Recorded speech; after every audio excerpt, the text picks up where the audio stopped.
नमस्ते, मैं श्रेयस बढ़िए आप सबका मेरे YouTube चैनल पे बहुत बहुत स्वागत करता हूँ। क्या आप जानते हैं मनी सप्लाई बढ़ने के कारण क्या होता है? जब मार्केट में पैसा बढ़ा दिया जाए तो क्या होता है? जी हाँ, आपने बराबर कहा। डिमांड बढ़ती है और डिमांड बढ़ने से प्राइजेस बढ़ते हैं, इन्फ्लेशन बढ़ता है। बट इसी चीज से रिलेटेड एक कंसेप्ट है जो अभी रिसेंटली न्यूज में देखने मिल रहा है, एक टर्म है जो न्यूज में देखने मिल रहा है जिसको कहा जाता है कैंटिलन इफेक्ट। ये कैंटिलन इफेक्ट जो है ये इंडियन इकोनॉमी से जुड़ा हुआ टॉपिक है और ये आपको एग्जाम में कभी भी पूछा जा सकता है। सो इसके लिए आप रेडी रहने चाहिए। रिसेंटली न्यूज में रहा और काफी सारे इकोनॉमिस्ट ने इसे डिस्कस भी किया है। सो आज के वीडियो में हम जान लेंगे कि कैंटिलन इफेक्ट क्या होता है इन डिटेल। तो चलिए आज के वीडियो को स्टार्ट करें। तो हमारे माइंड में जो सबसे पहला सवाल आ रहा है वो ये कि कैंटिलन इफेक्ट है क्या। आपको बिल्कुल डरना नहीं कि इसे कैंटिलन इफेक्ट क्यों कहा जाता है, क्योंकि आगे का जो सवाल हमारा वही होगा कि कैंटिलन इफेक्ट इसे क्यों कहा जाता है। तो पहला सवाल कैंटिलन इफेक्ट क्या है, इसका जवाब है कि Cantillon effect is a change in relative prices. यानी देखिए जो प्राइजेस है वो बदलते जा रहे हैं resulting from changes in money supply, है ना। तो मनी सप्लाई का जितना चेंज होगा, यानी मनी अगर पैसा गवर्नमेंट ज़्यादा डाल दे मार्केट में तो प्राइजेस बढ़ जाएंगे, और पैसा अगर मार्केट में कम हो जाए तो रिलेटिव प्राइजेस जो है वो कम होंगे। क्योंकि आपको तो पता है जितना ज़्यादा लोगों के पास मनी आएगा उतना ज़्यादा हम कहेंगे लोगों की डिमांड बढ़ेगी। मोर मनी मोर डिमांड, और अगर लोगों की डिमांड ज़्यादा बढ़ रही है तो महंगाई हो जाएगी, दैट इज़ इन्फ्लेशन।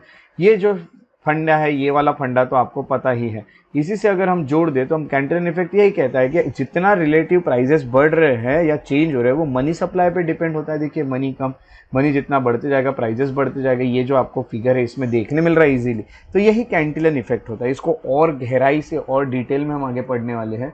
अब दूसरा हमारा सवाल है कि इसे कैंटिलन इफेक्ट क्यों कहा जाता है। तो इसे कैंटिलन इफेक्ट कहने के पीछे का सबसे बड़ा रीज़न ये है कि कैंटिलन जो है वो एक व्यक्ति का नाम है, एक इकोनॉमिस्ट का नाम है जो फ्रेंच थे। कैंटिलन इफेक्ट रखने वाले जो व्यक्ति है वो एक फ्रेंच इकोनॉमिस्ट थे जिनका नाम था रिचर्ड कैंटिलन। उन्होंने ये जो आइडिया थी ये 1755 में अपने बुक में पब्लिश की थी जिसका नाम था ऐसे on the nature of trade in general, ये उसका नाम था। अब आप देख सकते हैं कि इतने पहले रखी हुई एक टर्म थी जिसको कैंटिलन इफेक्ट कहा जाता है। अब इन्हीं सभी चीज़ों से जुड़ा हुआ एक कंसेप्ट निकलता है that is quantity theory of money. अब क्वांटिटी थ्योरी क्या कहती है? क्वांटिटी थ्योरी ये कहती है कि जितना भी आप पैसा इकोनॉमी में रहेगा, यानी टोटल जो मनी है इकोनॉमी में, वो डिटरमाइन करेगा कि प्राइजेस कितने रहेंगे, है ना। तो यही सब चीज़ें हैं कि अगर ये मनी को आप डबल कर दे तो प्राइजेस भी डबल हो जाएंगे। ये कहा जाता है क्वांटिटी थ्योरी ऑफ मनी। यानी टोटल जो ओवरऑल मनी है, मनी सप्लाई हो रहा है मार्केट में, वो डिटरमाइन कर रहा है प्राइजेस। इसको कहा जाता है क्वांटिटी थ्योरी ऑफ मनी। इसी को हम देख लेते हैं कुछ किताबी वर्ड्स में। It is generally accepted by economist today that an increase in overall money supply, अगर किसी भी इकोनॉमी में आप मनी सप्लाई को बढ़ाते हो, which causes a proportionate rise in prices of the goods and services over the long run। यही हमें पता है, मनी सप्लाई जितना बढ़ा होगा उसी के प्रोपोर्शनेट में जो प्राइजेस है वो भी बढ़ते जाएंगे गुड्स और सर्विसेज के।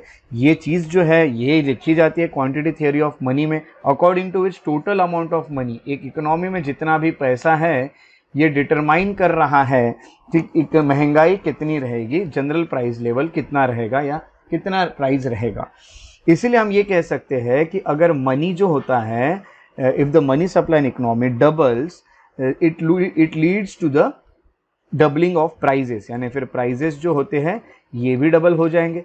ये कहता है क्वांटिटी थ्योरी ऑफ मनी। इसीलिए यहाँ पे इन अदर वर्ड्स मनी जो है has largely been considered to be neutral in the sense that change in its supply have no real effect in the economy. तो मनी है, money के कारण prices बढ़ रहे हैं, तो इकोनॉमी पे ऐसा कोई अलग सा इफेक्ट नहीं दिख रहा है, रियल इफेक्ट नहीं दिख रहा है कि इकोनॉमी बढ़ रही है या जो भी है। ये सब चीज़ें हमें यहाँ पे पता चलती है क्वांटिटी थ्योरी ऑफ मनी में। अब इन्हीं सब चीज़ों के चलते कैंटिलन ने क्या कह दिया। अब ये जो सब चीज़ें हुई है कि मनी सप्लाई डिटरमाइन कर रहे हैं कि प्राइजेस कितने होंगे, इन सब चीज़ों के चलते कैंटिलन ने क्या कह दिया। कैंटिलन कहते हैं कि जो डिस्ट्रीब्यूशन देखने मिल रहा है वो बहुत ज़्यादा अनइवन डिस्ट्रीब्यूशन हो रहा है। अब अनइवन डिस्ट्रीब्यूशन को लेके कैंटिलन का क्या कहना है? Cantillon however noted that when money supply is expanded the fresh money does not get evenly distributed across the economy all at once as assume by most economists, है ना। तो बहुत सारे इकोनॉमिस्ट का क्या कहना था कि ये जो पैसा अभी यहाँ पे मनी सप्लाई जो बढ़ाया जा रहा है, मनी सप्लाई बढ़ाने के कारण ये ज़रूरी नहीं है कि इसका जो डिस्ट्रीब्यूशन है वो इवन होगा। सपोज इस इकोनॉमी में 4 लोग हैं तो ये चारों लोगों तक ये पैसा पहुँचेगा और ये एकदम बराबर है। आपको तो पता है सपोज किसी इकोनॉमी में 4 ही लोग हैं, ऐसा समझ के चलिए। ये एक हाइपोथेटिकल एग्जांपल है, जानता हूँ, बट ये चारों लोगों तक तो वो पैसा पहुंचेगा नहीं। फॉर एग्जांपल उस इकोनॉमी में हमने 100 करोड़ डाल दिए, मनी सप्लाई बढ़ा दिया गवर्नमेंट में, तो ये 100 करोड़ हो सकता है इसके पास ही 50 आ जाए, इसके पास 20 आ जाए, इसके पास 30 आ जाए और इसके पास कुछ भी ना आए। ये चीज़ें यहाँ पे हो सकती हैं, है ना। तो ये अगर हो गया तो ये डिस्ट्रीब्यूशन तो अनइवन डिस्ट्रीब्यूशन है। तो हम कैसा कह सकते हैं कि इसमें आगे क्या होगा। इसीलिए इन्होंने कहा है कि फ्रेश मनी जो होता है is rather injected into particular section of the economy first and thus people in this sections of the economy are enrich when compare to the people in the rest of the economy, ये कहा जाता है। तो क्या कह रहे हैं यहाँ पे कैंटिलन कहते हैं कि एक पर्टिकुलर सेक्शन में ये पैसा डाला जा रहा है। फॉर एग्जाम्पल बिजनेस क्लासेस में अगर ये पैसा डाल दिया गया, इंजेक्ट कर दिया गया, तो वो लोग यहाँ पे रिच हो जाते हैं, इट विल एनरिच देम। तो ये पैसा उन तक पहुंचेगा जो फ्रेश मनी यहाँ पे डाल रही है गवर्नमेंट, कहाँ पे, तो इकोनॉमी में। तो एक पर्टिकुलर सेक्शन तक वहाँ पे डाल सकते हैं। एक एग्जांपल मैंने बिजनेस क्लास का लिया, तो ऐसी कुछ चीज़ें यहाँ पे देखने मिल सकती है। In other words, when money supply is expanded, the purchasing power of people who first receive freshly created money is enhanced at the cost of rest of the society. यही सब चीज़ें हैं। देखिए अब फॉर एग्जाम्पल मैंने लिया था economy में 4 लोग थे। अब ये जो 4 लोग थे, इन 4 लोगों में से पकड़ लो कि ये पैसा जाता है 2 लोगों के पास या 3 लोगों के पास। तो ये 3 लोग जो है ये सबसे पहले इसको यूज़ करेंगे। यानी हम यहाँ कह सकते हैं कि when money supply is expanded, यानी कोई फ्रेश मनी डाल दिया गया है जैसे 100 करोड़ रुपए का, और 100 करोड़ रुपए ये 3 लोगों तक पहुँचे हैं, तो हम ये कह सकते हैं कि सबसे पहले ये पैसा जिनको मिलेगा, है ना, freshly created, is enhanced at the cost of rest of the society. तो इसके कॉस्ट पे ये तीनों जो है वो आगे बढ़ जाएंगे और फायदा इसका बिल्कुल नहीं हो रहा है। ये हमें यहाँ पे पता चल रहा है, ये अनइवन डिस्ट्रीब्यूशन है। When the first recipient of freshly created money spend their money on certain goods and services, prices of these goods and services begin to rise before the prices of other goods and services, है ना, before the prices of other goods and services। तो यही है। अब देखो इन तीनों में भी अगर मैं बोलूं कि ये पैसा सबसे पहले इसके पास आ रहा है जिसका नाम ए है, तो ये ए और बी के पास आ गया, समझ जाओ सी के पास आने का, इन दोनों के पास आ गया। इन्होंने गुड्स और सर्विसेज में इस पैसे को खर्च करना शुरू कर दिया। गुड्स और सर्विसेज पे जब ये लोग इस पैसे को खर्च कर रहे हैं तो the demand of the goods and services it got increase. Demand बढ़ने के कारण यहाँ पे प्राइस जो है वो प्राइजेस वो भी इंक्रीज हो गए, वो भी यहाँ बढ़ गए। यानी इसने तो अब तक यूज भी नहीं किए गुड्स एंड सर्विसेज, इसने भी यूज नहीं किए, फिर भी उन गुड्स एंड सर्विसेज के प्राइजेस बढ़ जाते।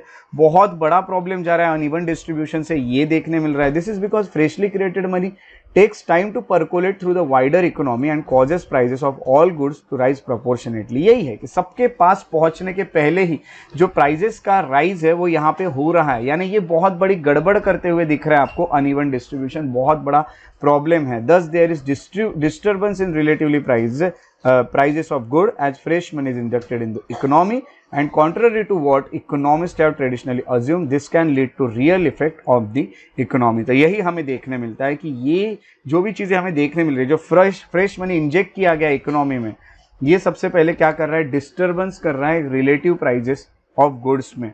अब रिलेटिव प्राइजेस जो थे गुड्स के, वो कहीं ना कहीं हमें एक यहाँ पे दिख रहा है कि उसको डिस्टर्ब कर रहा है। अब यहाँ पे आपको जो वर्ड दिख रहा है that is relative prices of goods. अब रिलेटिव प्राइजेस क्या होते हैं, फॉर एग्जांपल ए नाम का प्रोडक्ट और बी नाम का प्रोडक्ट है, इन दोनों के कंपैरिजन प्राइजेस के, फॉर एग्जांपल ये मिल रहा है 20 रुपए में, ये मिल रहा है 10 रुपए में, सो ये ए का रिलेटिव प्राइस इंक्रीज हो गया, 10 रुपए से 20 रुपए हो गया। तो ये रिलेटिव इंक्रीज है या रिलेटिव प्राइजेस है, तो ये रिलेटिव प्राइजेस इन दोनों के इसमें उसे कहा जाता है। अब यहाँ पे रिलेटिव प्राइजेस जो है वो बढ़ रहे हैं as fresh money is injected in the economy, and contrary to what economist have traditionally assume, this can lead to real effect on the economy. Economy पे कोई इफेक्ट नहीं हो रहा है। ये जो चीज़ें कह रहे थे ना थियरिस्ट या इकोनॉमिस्ट, जो क्वांटिटी थियरी में, क्वांटिटी थियरी जैसी कोई चीज़ें होती है दिख नहीं रही, कोई इकोनॉमी पे इफेक्ट नहीं है, सिर्फ यहाँ रिलेटिव प्राइजेस बढ़ रहे हैं। यानी फॉर एग्जांपल मैंने लिया कि ए नाम का पर्सन है, बी नाम का पर्सन है, सी नाम का पर्सन है, ये जिन प्राइजेस की डिमांड करेंगे, जिन गुड्स की डिमांड करेंगे, गुड नंबर 1, गुड नंबर 2 और गुड नंबर 3, इन्हीं के प्राइजेस बढ़ेंगे as compare to good number 5, 6 और 7। यानी ये जिसकी डिमांड करे उन्हीं की बढ़ेंगे। ओवरऑल इकोनॉमी पे कोई इफेक्ट नहीं होता है, ये भी कहना है अनइवन डिस्ट्रीब्यूशन के चलते कैंटिलन का। तो कैंटिलन ने बहुत अच्छी एक बात बोली है, that is uneven distribution, that is very good thing, और ये आपको होते हुए जनरली दिखता है। अब मैं आपको ये बता दूं कि जब ये सब चीज़ें आपको होते हुए दिख रहे हैं, अनइवन डिस्ट्रीब्यूशन एंड ऑल, तो इसका इम्पैक्ट क्या हो रहा है ये हम जान लेते हैं। तो अब हम देख लेते हैं इसका इम्पैक्ट क्या होगा रिलेटिव प्राइजेस का। जैसे मैं आपको बता चुका हूँ रिलेटिव प्राइजेस क्या है, प्रोडक्ट 1 और प्रोडक्ट 2। प्रोडक्ट 1 और प्रोडक्ट 2 के जो प्राइजेस थे वो 10-10 रुपए थे। प्रोडक्ट 1 का प्राइस जो है वो और 10 रुपए से बढ़ गया, यानी अब इसका प्राइस हो गया 20 रुपए। यानी रिलेटिव प्राइस का जो इंक्रीज आपको देखने मिल रहा है वो 1 में देखने मिल रहा है, 2 में नहीं। तो रिलेटिवली 1 का प्राइस ज़्यादा है, इसको कहा जाता है रिलेटिव प्राइजेस, जैसे मैं आपको बता चुका हूँ। अब क्या होता है, जैसे आपको ये भी पता है कि कैंटिलन क्या कहते हैं कि ये जो डिस्ट्रीब्यूशन है अनइवन है। ए, बी और सी, डी, इन लोगों, जितने भी ये 4 लोग हैं, इनमें ये जो पैसे आए हैं ये अलग अलग तरह से इनको मिले हैं। अब अलग अलग तरह से अलग अलग अमाउंट में जब मिले हैं तो यहाँ पे क्या होगा कि it should be noted that relative price play a crucial role in allocation of scarce resources. अब सपोज कोई XYZ नाम का एंटरप्रेन्योर है, वो एंटरप्रेन्योर जो होता है वो बना रहा है कोई 2 नाम का प्रोडक्ट। अब 2 नाम का जो प्रोडक्ट है वो किसके पास डिस्ट्रीब्यूट करेगा, ये किस तक पहुंचाएगा, इसका एलोकेशन कौन से सेक्शन तक जाएगा, ये यहाँ पे XYZ डिसाइड करेगा। उसको तो प्रॉफिट बनाना है भाई, तो जहाँ अच्छे प्राइजेस उसको मिलेंगे वहाँ वो एलोकेट कर देगा, जिससे उसके प्राइस बढ़ने के चांसेस हो जाते हैं। तो यहाँ पे एलोकेशन हो सकता है, और एलोकेशन तो नहीं और बहुत फॉल्स प्राइजेस के रेट्स बता के ये मिस एलोकेट भी किए जा सकते हैं ना। मिस एलोकेट कर दिया तो लोगों के पास देखिए अब क्या होगा कि इसके प्राइजेस बढ़ जाएंगे। तो यानी हम ये कहते हैं कि एलोकेशन यानी prices act as important to entrepreneurs in allocation of scarce resources. पहले स्कार्स रिसोर्सेज यानी जिनकी ऐसे रिसोर्सेज जिनकी कमतरता है, जिसकी कमी है, स्कैरसिटी है। स्कैरसिटी जिसकी है वो कम ही एक तो है, उस एंटरप्रेन्योर को पता है मेरे पास लिमिटेड है, तो वो किसी ऐसे सेक्शन के पास भेजो जिससे मुझे भी प्रॉफिट होगा, मुझे भी ज़्यादा फायदा होगा। तो towards various ends of society change in relative prices can thus affect how scarce resources are allocated. तो किस तक वो पहुंचने वाले स्कार्स रिसोर्सेस ये यहाँ पे डिसाइड किया जाता है, ये हमें यहाँ पे पता चलता है। यहाँ पे आपने जितनी भी चीज़ें पढ़ी, चलिए उसको एक कंक्लूड कर लेते हैं। कंक्लूड करते वक्त हमेशा आपको दिखता है कि 2 तरह के इकोनॉमिस्ट होते हैं। एक इकोनॉमिस्ट वो होते हैं जो कैंटिलन इफेक्ट को सपोर्ट करते हैं, और एक ऐसे होते हैं जो कैंटिलन इफेक्ट को क्रिटिसाइज करते हैं। तो यहाँ सबसे पहले जो इकोनॉमिस्ट दिखते हैं वो ये जो कैंटिलन इफेक्ट इसको सपोर्ट करते हैं, means they are critical to expansionary central bank policy, यानी RBI की जो पॉलिसी है मनी सप्लाई बढ़ाने की, इसको कहीं ना कहीं जो अपोज करते हैं वो हम कहेंगे कि कैंटिलन इफेक्ट को सपोर्ट करते हैं, क्योंकि कैंटिलन ने बोला है कि अनइवन डिस्ट्रीब्यूशन होगा, कोई इकोनॉमी पर रियल इफेक्ट नहीं है और ये सब है। वो लोग कहते हैं कि ये जो आप इकोनॉमिक डाउनटर्न्स को बढ़ाने के लिए, अच्छा करने के लिए ये जो पैसे बढ़ाते हो उसका इफेक्ट अच्छा नहीं है, ऐसा कैंटिलन ने जो कहा है उसको मानते हैं। तो कुछ मेन स्ट्रीम इकोनॉमिस्ट होते हैं वो कहते हैं कि जब रिसेशन जैसी सिचुएशन आती है, रिसेशन कैसे आता है, रिसेशन तब आता है इनका कहना है जब एग्रीगेट स्पेंडिंग कम होती है। जब किसी भी चीज़ पे स्पेंडिंग कम होगी तो फिर लोगों की तो रिसेशन आने लगेगा। अब स्पेंडिंग बढ़ाना है तो डिमांड तो बढ़ानी पड़ेगी किसी भी चीज़ की, और डिमांड बढ़ाने के लिए लोगों के पास पैसा डालना पड़ेगा, जो कि हम कहेंगे कि एक्सपांशनरी मॉनेटरी पॉलिसी से हो सकता है। तो RBI क्या करेगा, RBI will expand the money supply. अब मनी सप्लाई RBI जब बढ़ा देता है तो हम कहेंगे कि मेनली क्या हो जाएगा कि लोगों के पास पैसे आएंगे और लोग जो है वो डिमांड करने लगेंगे ज़्यादा गुड्स की ज़्यादा डिमांड होगी, जिस कारण रिसेशन जैसी चीज़ें रुक सकती है, ये कुछ इकोनॉमिस्ट का कहना है। तो वो एक कैंटिलन इफेक्ट को कहीं ना कहीं क्रिटिसाइज करते हैं। Critics however argue that when central bank increases the money policy it can have a real effect on the economy. वो यही कहते हैं कि जब भी RBI जो होता है वो मनी सप्लाई को बढ़ाता है तो इकोनॉमी पे इसका रियल इफेक्ट देखने मिलता है। तो इस तरह से 2 विचार वाले इकोनॉमिस्ट हमें देखने मिलते हैं, एक वो जो कैंटिलन इफेक्ट को फॉलो कर रहे हैं और दूसरे हम कहेंगे वो जो इसको अपोज कर रहे हैं। तो इस तरह से ये कैंटिलन इफेक्ट नाम का जो कंसेप्ट होता है, ये जो अभी न्यूज़ में रहा है, ये आपको देखने मिलता है। तो इसी तरह से हम अगले वीडियो में मिलते रहेंगे। अगर आपको मेरे वीडियोस पसंद आते हैं तो उन्हें लाइक ज़रूर करें, शेयर करें और मेरे यूट्यूब चैनल को सब्सक्राइब करना ना भूलें। अगर आप और अपडेट्स चाहते हो तो फॉलो और लाइक करें मेरे पेजेस को फेसबुक पे श्रेयस बढ़िए इंटरप्रिटेशन। अगर आप मुझसे इंस्टाग्राम पे कनेक्टेड रहना चाहते हैं तो श्रेयस बढ़िए द पीस लवर पे मुझे फॉलो कीजिए। shreyasbadiye@gmail.com पे आप मुझे मेल भी कर सकते हैं अगर आप कुछ पूछना चाहें तो। मिलते हैं हम अगले लेक्चर में, तब तक के लिए अपना ख्याल रखिए। Take care and have a good day.